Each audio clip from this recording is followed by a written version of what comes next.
There is a level of discipline that most people will never reach, not because it is impossible, but because the moment they catch a glimpse of it, they turn around and walk the other way. It looks extreme from the outside. It looks obsessive. It looks like something is wrong with the person. But those who have reached it know the truth. It is the only way to live. And today, I am going to show you exactly what that level looks like, why it terrifies everyone around it, and how one ordinary man discovered it and became something that people could not explain. Before I do, I need you to understand something. The discipline I am about to describe is not about waking up early. It is not about cold showers or protein shakes. It goes so much deeper than that. This is about a complete rewiring of who you are at the core, a total death of the version of you that makes excuses and the birth of something that the people around you will call frightening. If that scares you, stop the video now. If it excites you, keep watching. Let me tell you about Marcus, an average man by every definition, 31 years old, a decent job, a decent apartment, a decent life.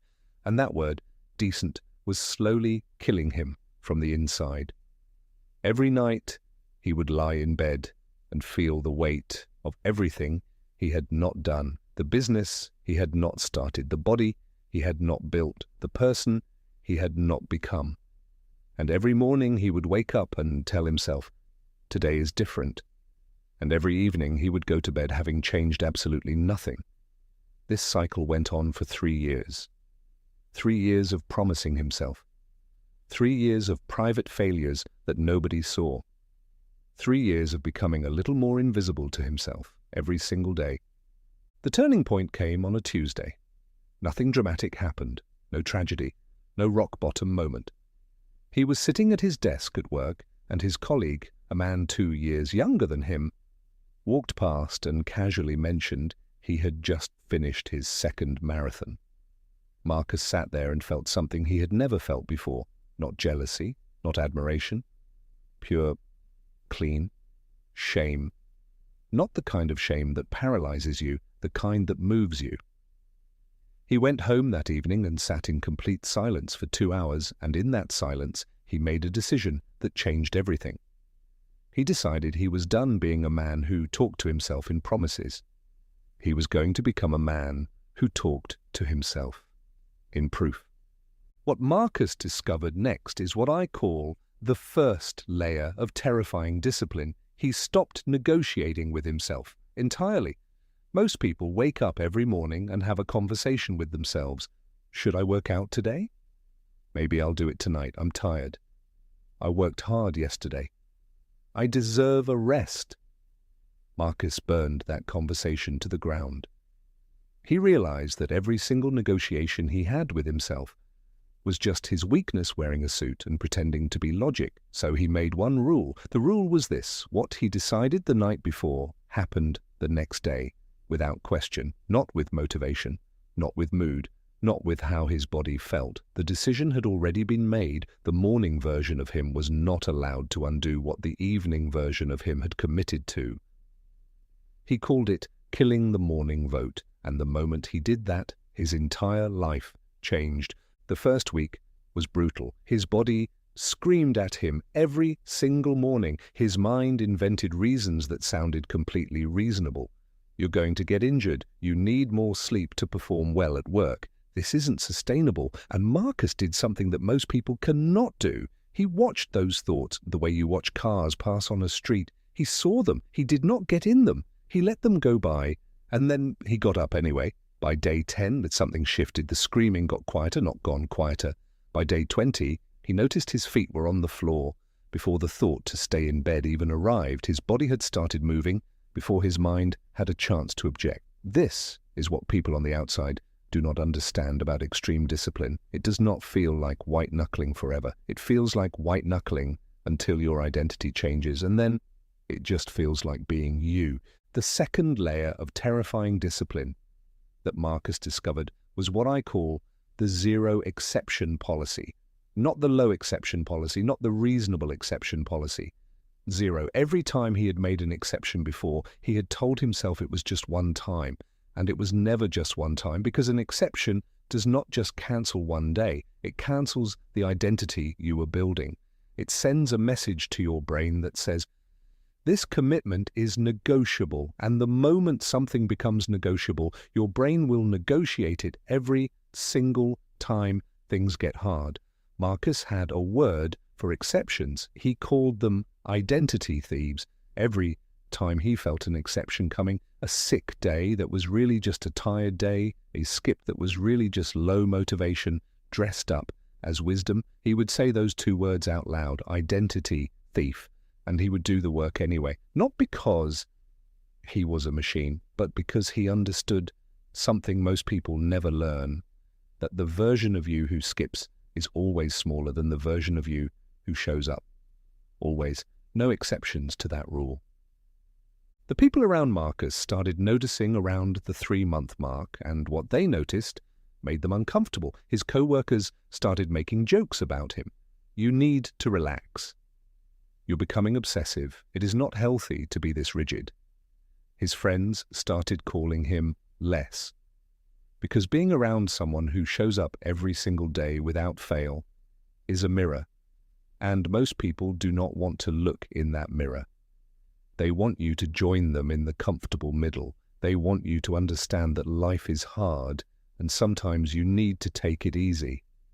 And Marcus had one response to all of it. Not an argument, not a lecture, just the quiet smile of a man who knows something they do not. He was not doing this for them. He was not doing this to prove anything to anyone. He was doing it because he had finally answered the question that had haunted him for 3 years, the question of who he actually was when nobody was watching. By month 4, Marcus had transformed in a way that went far beyond the physical. Yes, his body had changed. Yes, he had started the business he had been postponing for 3 years. Yes, his finances were different.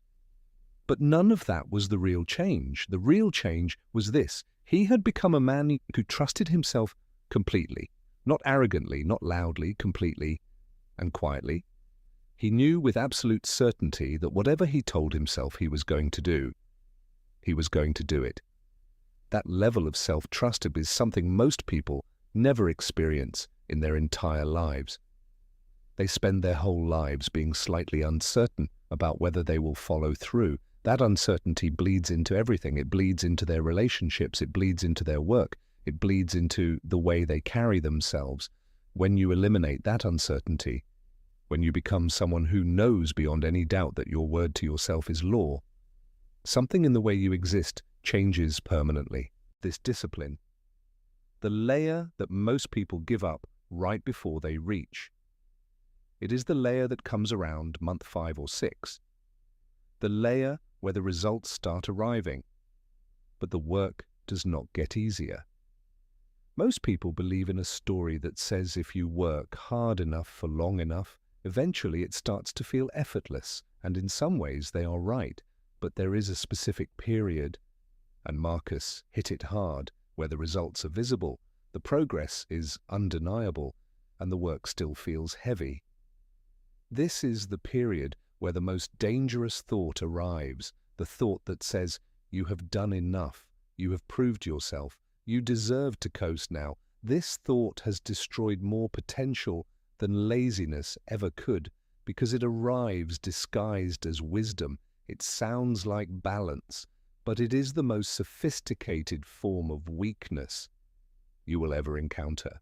Marcus called it the plateau seduction, the moment where your old self makes one final attempt to pull you back, one last disguised negotiation. You have worked hard enough, take the foot off the gas. And he refused, not because resting is wrong, but because he knew the difference between strategic rest and seduction rest. One moves you forward, the other slowly moves you back. What Marcus understood at the deepest level is something I want you to carry with you for the rest of this video and beyond. Discipline at its highest level is not a practice. It is not a habit. It is not even a choice anymore. It is an identity so deeply embedded that the alternative does not exist as a real option. When people ask Marcus how he does it, he gives them an answer that confuses most of them. He says, "I do not do it, I just am it." And they nod politely without understanding. But you understand because you have been watching this whole video, and you know that what he means is that the man who used to negotiate every morning is gone, completely gone. In his place is someone for whom the work is simply what happens, the same way eating happens, the same way breathing happens, not through effort, through existence. The scariest level of discipline is not the person who wakes up at 4 in the morning looking miserable and grinding through pain. The scariest level of discipline is the person who wakes up at 4 in the morning. And it is simply Tuesday. No drama, no suffering, no performance. Just a person, being who they are. That is what people cannot handle when they see it. Not the effort, the absence of effort, the complete naturalness of extreme behavior, because it confronts them with the truth they have been avoiding, that the distance between who they are and who they could be is not talent, it is not luck, it is not circumstance, it is one decision made completely and without exception, repeated until it becomes the only version of themselves that exists. Marcus is on day 247 today. He does not count anymore. He stopped counting around day 100 because counting implies the possibility of stopping, and stopping is no longer in his vocabulary. Not because he is forcing himself to continue, but because the man who would stop is a stranger to him now, a person he used to know, a person he used to be, and that person is gone. So the question I want to leave you with is not how do I get to that level? The question is this: what version of yourself are you willing to kill in order to let the real one live? Because that is what this is actually about, not discipline, not habits, not routines. The death of the version of you that is keeping the real you in a cage, the version that negotiates, the version that makes exceptions, the version that listens to the reasonable-sounding excuses and calls it wisdom. Kill that version completely, without mercy, and what rises in its place will terrify everyone around you, including, for a little while, yourself. And that is exactly how you will know you are finally on the right path. If this video changed the way you see yourself, subscribe to the channel and leave a comment below. Tell me the one version of yourself you are ready to kill. I read every single comment. I will see you in the next video.